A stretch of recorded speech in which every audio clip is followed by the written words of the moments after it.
My overseas assignment is just 1 week away. It will be my first time abroad at the age of nearly 50. I'm feeling very anxious about what kind of place it will be and whether I can handle it well. But to be honest, I feel guilty about leaving my newlywed son Mark and my housebound husband Ryan behind as I go overseas. If I could, I would prefer to stay in the United States, but that's not an option. However, contrary to my feelings, Ryan and Mark don't seem to feel lonely about my going abroad. They've always understood my way of working, as I've often been away from home due to my busy job. And, in contrast to my family, who saw me off without much fuss, I left feeling a bit regretful. While I was bewildered by the unfamiliar environment there, I focused on my work, thinking of my family's faces. After a few months, work finally settled down, and I saw a chance to return to the United States. At last, the day of my return arrived. With many souvenirs in hand, I walked home with a light step. I'm home. I opened the living room door, my heart pounding, wondering how they would react. Huh? A ghost? For a moment, I turned around to see who he was talking to, but there was only me in his line of sight. Was he talking to me?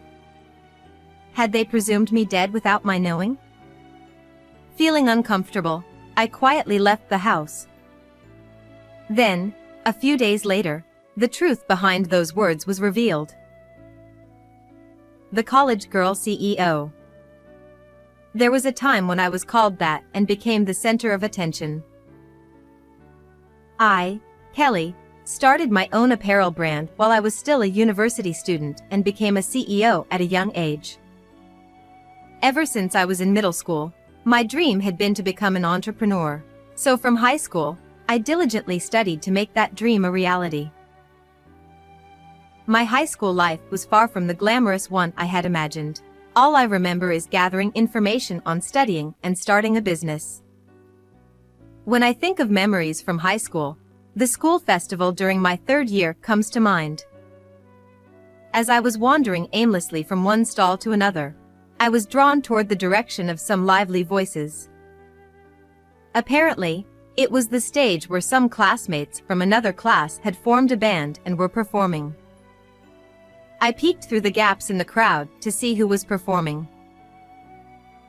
The moment I looked at the person playing the guitar, my heart skipped a beat, and a feeling I had never experienced before blossomed. This must be what they call love at first sight. From then on, whenever I saw him, I found myself discreetly following him with my eyes. But with the hectic season of senior year, filled with studying and exams, I wasn't confident I could balance love and academics. So, I gently put a lid on the budding feelings of affection and threw myself into achieving my big goal of starting a business. Thanks to that, I was able to get into the university I wanted and steadily gained knowledge about managing an apparel brand.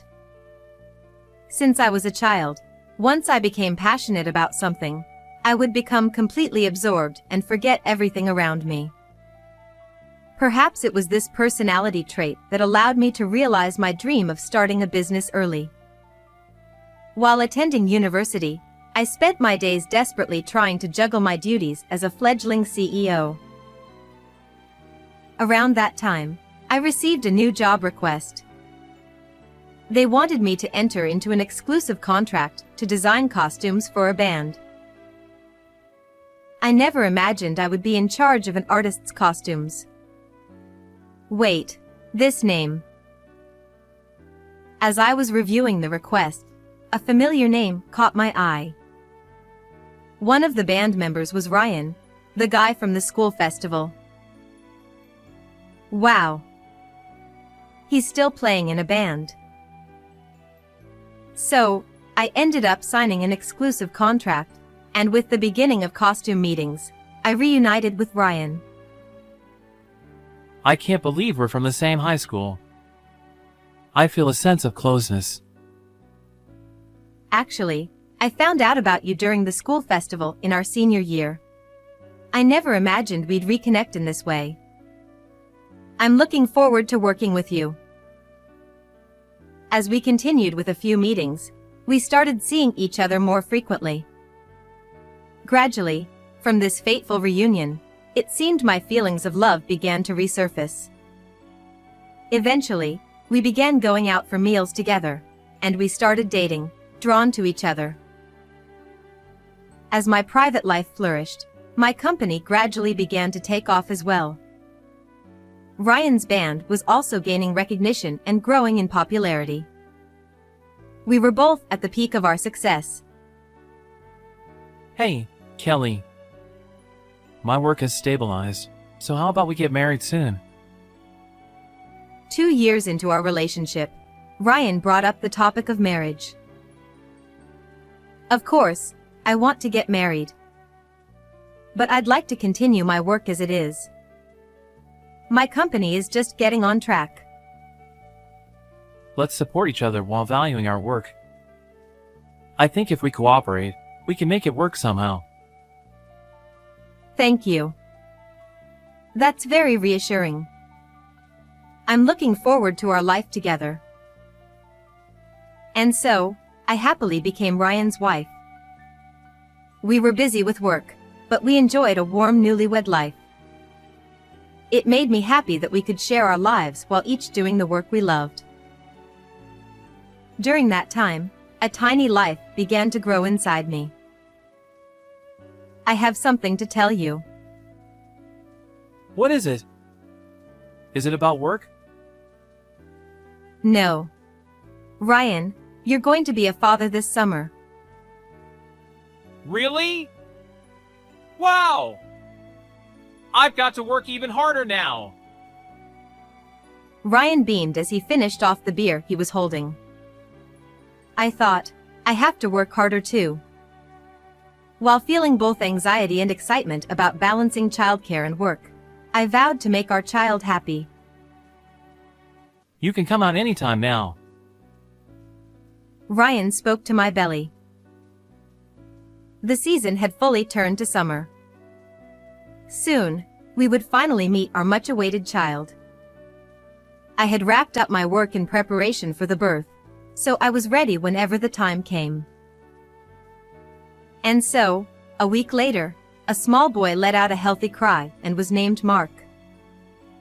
Taking care of a newborn was challenging in a way that was different from work, but it also brought new joys. Even amidst the chaos, I felt a deep affection for Mark, who grew bigger with each passing day. A few months after giving birth, I was able to return to work after taking a break for a while. I had been worried about the company while I was on leave, but things were going well without any issues, which was a relief. Ryan also actively participated in housework and childcare whenever he had a break from work, so I never had to face the difficulties alone. Blessed with both a fulfilling job and a lovely child, we were living a truly smooth and prosperous life. However, such happy days, where everything goes well, don't last forever. Lately, Ryan has been home more often, seemingly with some extra time in his schedule. Don't you have anything planned for today? Yeah, my work has been decreasing lately. Well, it'll probably get back to normal eventually. I see. I hope that's the case. Ryan didn't seem too concerned, but I was worried about how his work would go in the future. Since we had that conversation, it feels like his schedule has become even lighter. I was starting to feel anxious about whether his band would be okay like this. Soon after, my concerns turned out to be justified. Gradually, Ryan's band's popularity began to decline, and they started to fade from the public's memory. To be honest, I felt a sense of urgency. With Ryan's work decreasing, it meant I would have to support both Ryan and Mark. With my current workload, that wouldn't be possible. I needed to work harder and earn more.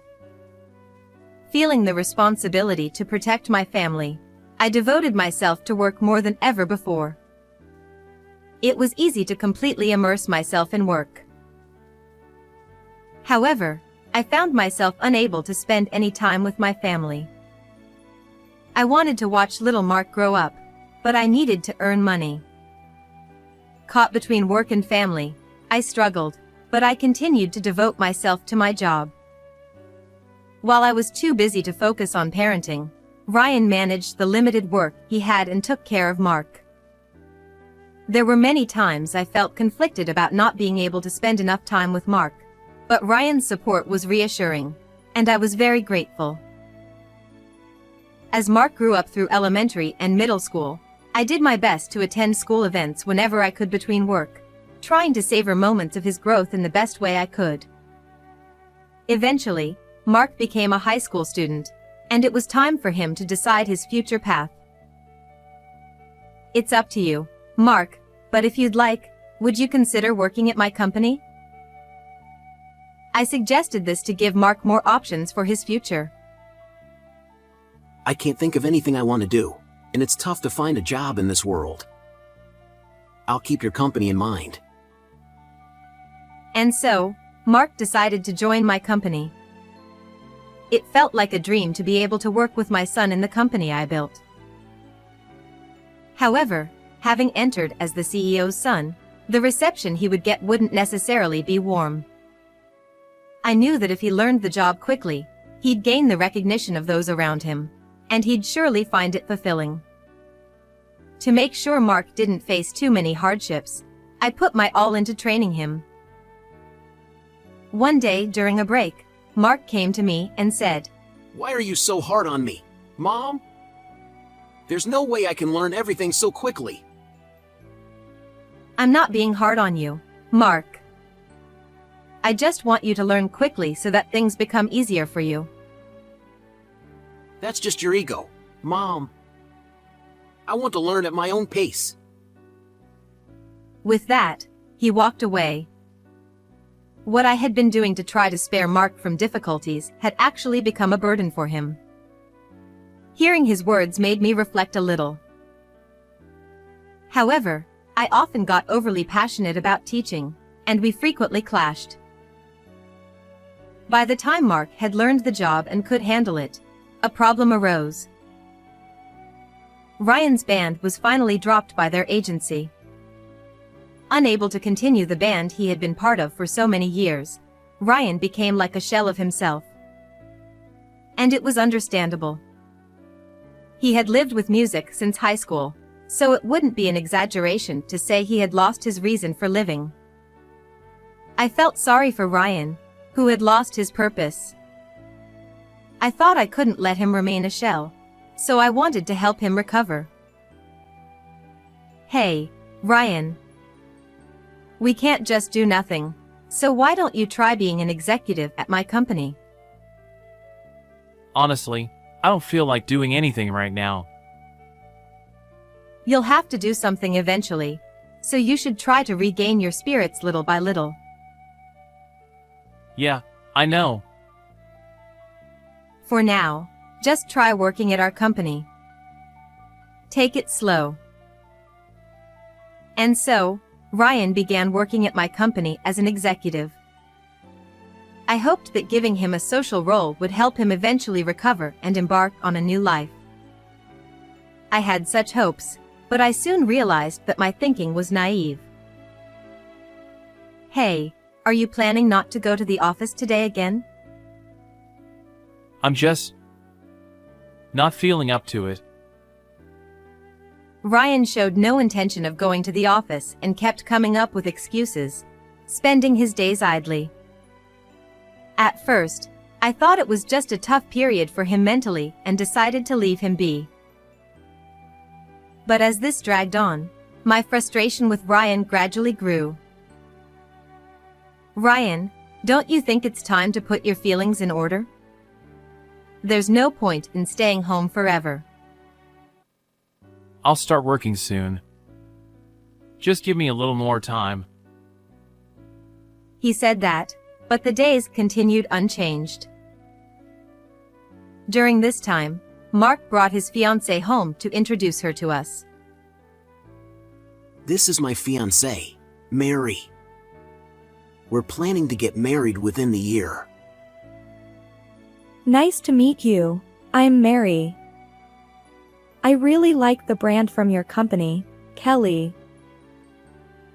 Oh, really? That makes me so happy.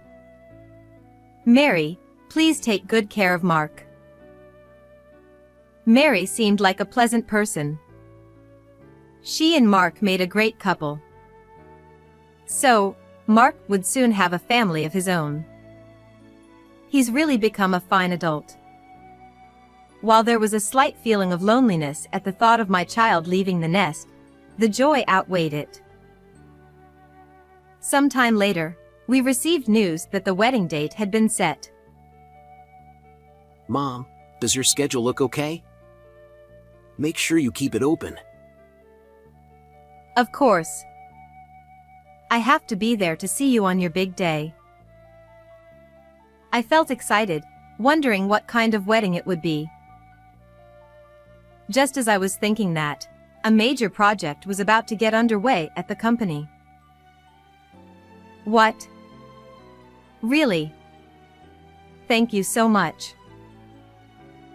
It was decided that the brand would expand overseas. Along with that, a new branch office was to be established abroad. It looked like things were about to get even busier. While I was working frantically toward this big event of expanding overseas, Mark's wedding was just a month away. And there was something I needed to tell Mark. I actually had to leave for an overseas assignment 1 week before his wedding. Why did it have to coincide with the wedding? I wanted more than anything to attend the wedding. I tried negotiating with everyone involved to adjust the schedule. However, it wasn't something that could be changed just for my personal wishes. If I declined this job now, the chance to grow the company might never come again. My dear son's wedding and my work, where I was the main pillar, both were important.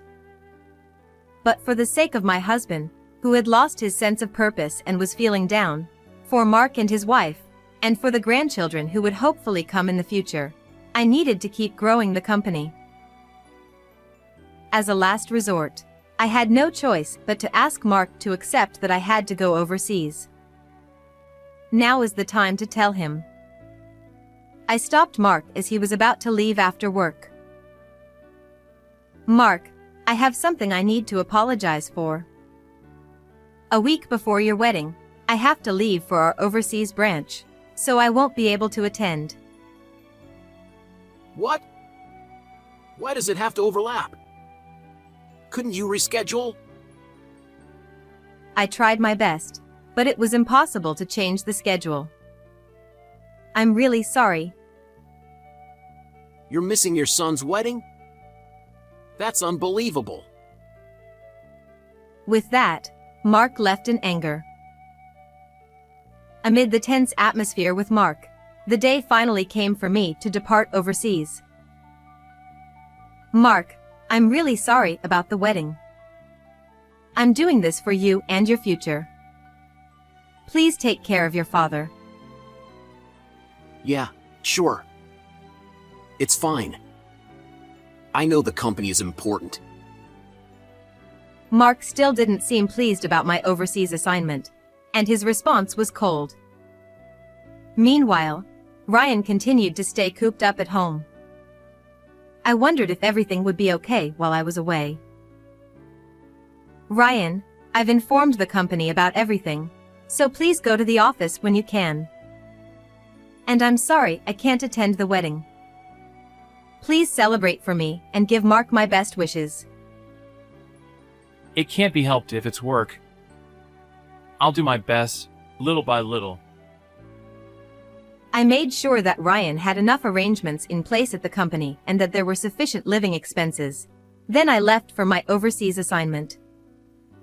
It was my first time abroad, and I don't know my way around at all, spending each day just busily getting by. Finally, I was starting to get used to the local language and food. I wondered if Ryan and Mark were doing well. I wondered how the wedding had gone. I avoided contacting them because I didn't want to be a bother with the time difference, so I had no idea how things were going. But since there hadn't been any emergency messages, I assumed everyone was managing just fine. And then, a few months later, finally, my work had settled down, and I was able to return home. I was overjoyed at the thought of coming back to my family. I had caused so much trouble for Ryan and Mark, so I decided to buy a lot of souvenirs for them. I wondered what kind of things Mary liked. I circled the souvenir corner 3 times, imagining the faces of my family. I was exhausted from the long flight, but when I landed in the US, I suddenly felt energized. With a light step, I headed home and opened the front door. I'm home. In the living room, there were Ryan and Mark. I'm sorry for all the trouble I caused you too. I've come back now that things have settled down with work. Their reaction was not what I expected after being away for so long. Huh? A ghost? So, you're still alive, Mom? Yeah, it seems so. What? What kind of joke is that? Stop it. I never expected to be treated as if I were dead. I was bewildered by their unexpected words. Can you tell me what happened while I was away? What? Someone who skips her son's wedding isn't family. I have nothing to say to you. I truly feel sorry about that. But I wanted to work hard for the family. I don't want to hear such pretty words. Stay overseas forever. I'll run the company here without you. I couldn't bear Mark's words and turned to Ryan for support. Hey, Ryan. Don't you think this is too much? Say something. No, everything Mark says is right. You're not family anymore. I was deeply shocked to hear such words from my family. Did I really get too absorbed in my work? I guess that's true. No mother in the world would normally miss her son's wedding for work. Maybe I should give it some time and talk to them again later. Thinking that, I quietly left the house and decided to stay in a hotel for a while. A few days later, I decided to try once more to have a proper discussion and headed back to the house. When I entered the house, it seemed that Ryan and Mark were out. But Mary appeared to be home, and I could hear a faint voice coming from the living room. It sounded like she was on the phone with someone. As I quietly approached the living room to avoid interrupting, I heard my name mentioned in the conversation. But, I kind of feel sorry for her. Not only has her family abandoned her, but soon, she'll lose the company too. I got a copy of that file. So, what should I do next? As I strained to listen, it became clear that they were talking about taking over the company. I had heard after returning to the US that Mary had joined my company, but what did she mean by taking over? And who was she talking to on the phone? I was shocked to think that my daughter-in-law could be plotting something like this. I had started this company at a young age, entrusting it with my dreams. I had been working hard for my own goals, but at some point, I shifted to growing the company for the sake of my family. There was no way I could let Mary take over such a precious company. I thought about what I could do to protect the company and decided to hire a private investigator to look into Mary's background. A few days later, I received a call from Kevin, the detective, saying that he had quickly gathered information about Mary. Where should I start? Kevin spoke cautiously. Kelly, do you know this person? Oh, this person. The photo he showed me was of the CEO of a rival company. It seems that this person is involved.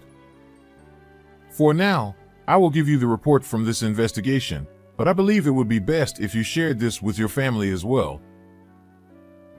But I can't just go home so easily. Besides, neither my husband nor my son is willing to talk to me. Please, just go ahead with the report. In that case, I will be there when you talk to your family.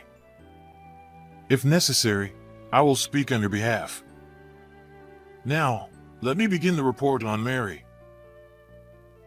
Kevin began to speak calmly. With each piece of information he revealed, my brow furrowed more and more. So that's what Mary's phone call was about. I really need to have a serious talk with my husband and son. After hearing the investigation results and learning the truth, I decided to confront Mary head-on. I enlisted Kevin's help again and gathered all the necessary evidence. I was fully prepared to have an open and honest conversation. Kevin stood by my side. I couldn't afford to lose here. Taking a deep breath, I opened the front door. I need to have a talk. Please, everyone, sit down. I gathered Ryan, Mark, and Mary in the living room. I'm sorry for the suddenness. This is Kevin, a private investigator. I had him look into something. Now, Mary, does anything come to mind? Huh? Not at all. Did I do something? Mary replied with a half smile. What's going on all of a sudden? Mom, you haven't even met Mary that much. Is there some kind of problem? Mark defended Mary, directing his hostility toward me. Ryan, still trying to grasp what was happening, remained silent, glancing around nervously. Mary, you know this person, don't you? I gently placed a photo on the table, showing the CEO of a rival company walking beside a smiling woman. As soon as Mary glanced at the photo, she tried to cover it with her hand, but I quickly picked it up. Hey! Let me see it properly. Ryan, Mark, you've both been deceived by Mary. What are you suddenly talking about? That's disrespectful to Mary. Exactly. How could you accuse me of something like that? What are you saying, Kelly? Mary spoke with a half smile. Mark, look. The woman beside this man is Mary. And this man is the CEO of a rival company, Mary's former lover. It seems they're plotting together to take over my company. Could you stop making baseless accusations? What kind of nonsense are you talking about? Enough of this. Mark still didn't believe me.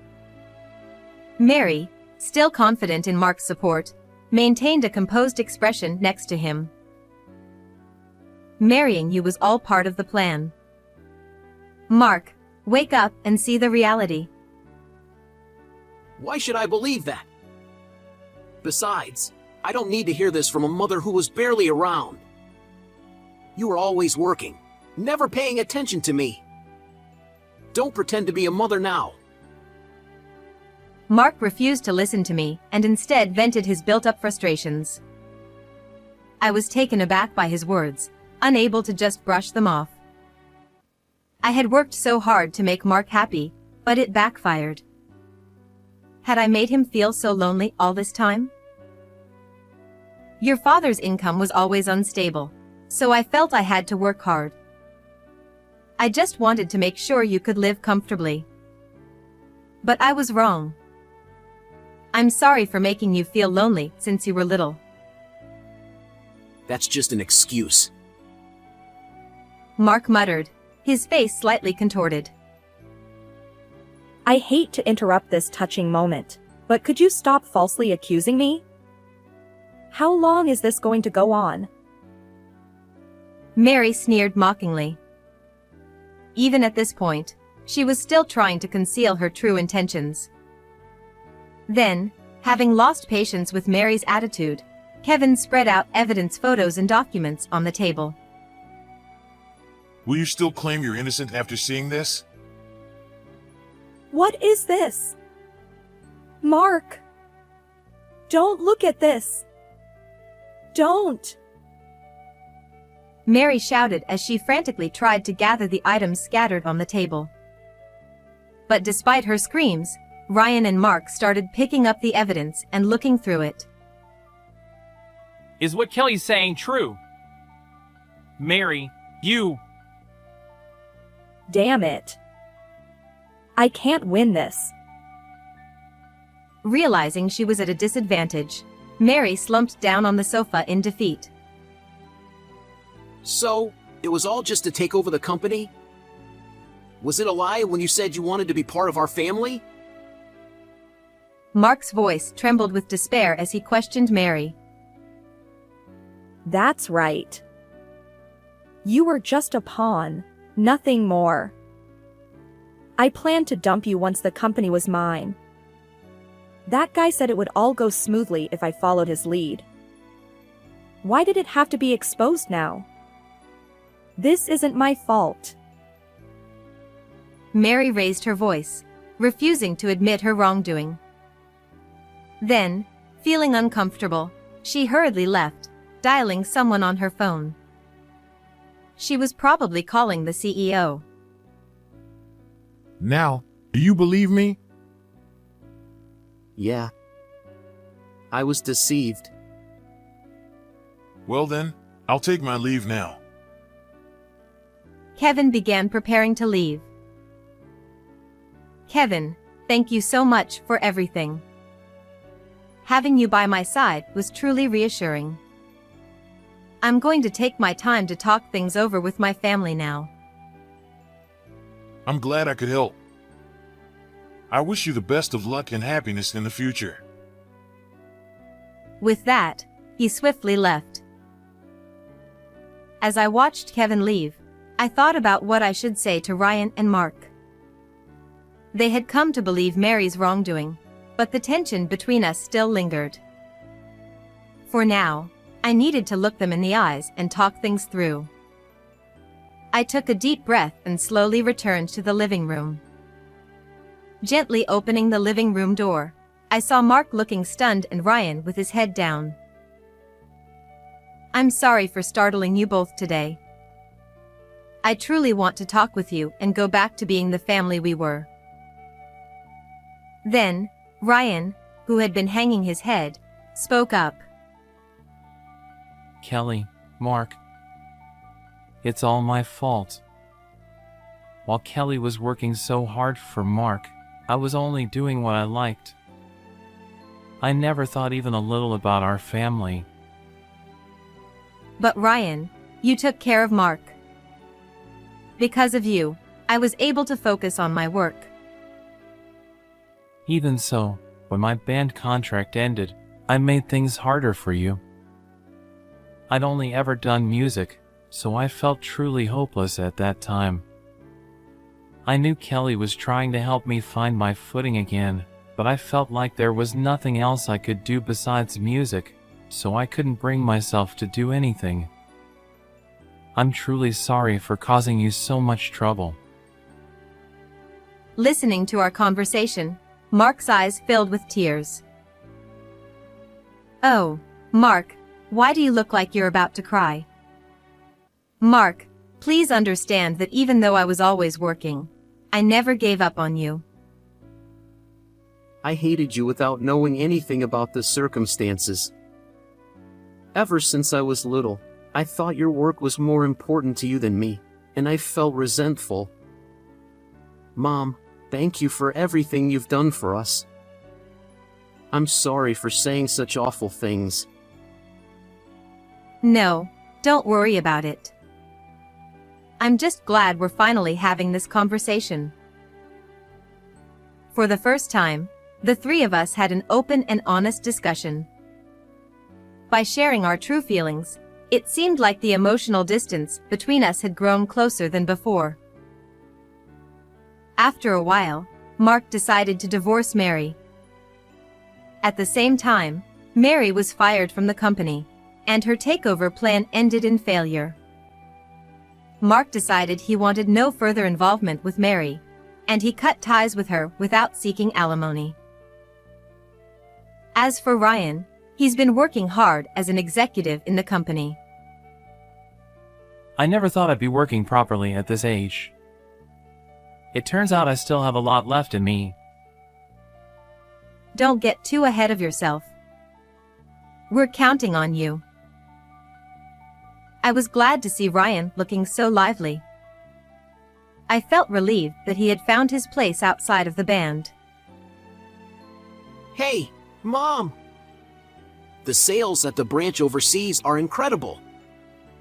The expansion abroad has been a huge success.